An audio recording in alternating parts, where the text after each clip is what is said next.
I'm excited to welcome into the studio my next guest, Anupam Khandelwal. Did I say that correctly? Yes. Did I do it all right? Yep. Anupam, all right, take a seat. CEO of Sage Surfer. Yep. All right, well, I'm excited to hear about what Sage Surfer is doing in the mental health and happiness health moonshot. Is that right? Yep. So what are you working on? So we are working on trying to include the full circle of care team.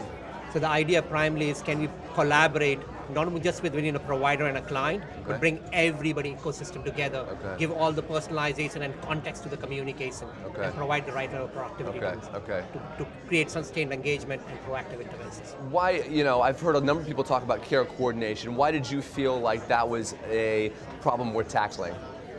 Wonderful question. The biggest problem you have when you are outside the clinical hours, 4 boundary walls, you are with your customer support, your support system at that particular time. And who are those people? Your trusted support people. Yeah. If you don't include them, which is mostly left out, yeah. you lose the proper engagement possible and the insights which they collect on a daily basis to provide proactive interventions. Got it, okay. So take me behind the curtain. Tell me what the Sage Surfer platform really is. One way of doing that might be to walk me through, if I was a user, a customer, what would that look like? Yeah, so we look at the whole angle. 3 important stakeholders. One, the provider, one, the client who is receiving the services, and the people, the trusted support, non-clinical staff, non-clinical people. So from the client perspective, it's like a support system in their pocket. They can trigger it anytime when they want. It's triggering it out their feelings, the mood, the journaling, and everything else, and trying to get a self-care management, empower them, connect them with the right resources. On the provider side, we provide productivity tools to make those sustained engagement possible, and they can get ongoing insights to do proactive interventions. For the family side, they have a personal dashboard to see what their loved one is doing at any given time.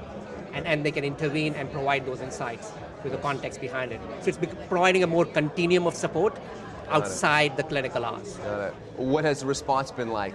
It's been fabulous. Yeah. So we have been working across the country with different providers, ranging from mental health clinics, to county system, to school-based mental health providers, to treatment centers, and so on and on. And lots of people are joining the team, and we're just looking to scale our operations further. Why is this something that you're personally passionate about? Yes, so I lost my loved one 3.5 years back, primarily because of mental illness. And my co-founder has lost her son because of suicide. So it's very personal for us because because the care is very fragmented. Unless you don't include everything inclusive, you lost.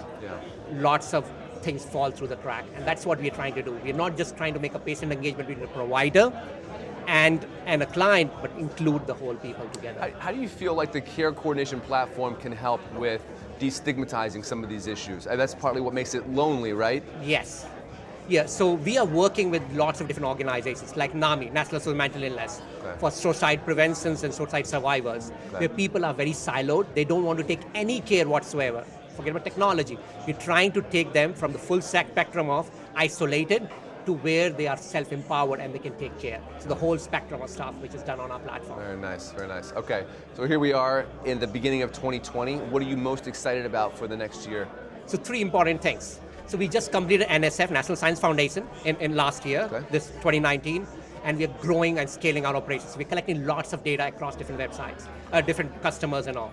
And then we are raising our seed round. So we already have commit, and we're trying to complete our seed round to scale our operations globally. Okay. And why is it important to be at events like this? Like, what are you getting out of the festival? It's networking and talking to people, what's happening as such. Because I think you require the whole team. It is not a siloed solution. You require the whole collaboration. So we're bringing the collaboration, the networking, and the insights which are needed there, right? So that we can figure out what makes sense for our customer and how best you can solve their problems and the client's needs. Awesome. All right, that's all the time we have. Thanks for stopping into the studio. I wish you the best with the company and over the next day as you Wonderful. Thanks continue a lot. to network. Thank you. All Thanks right. a lot. Take care.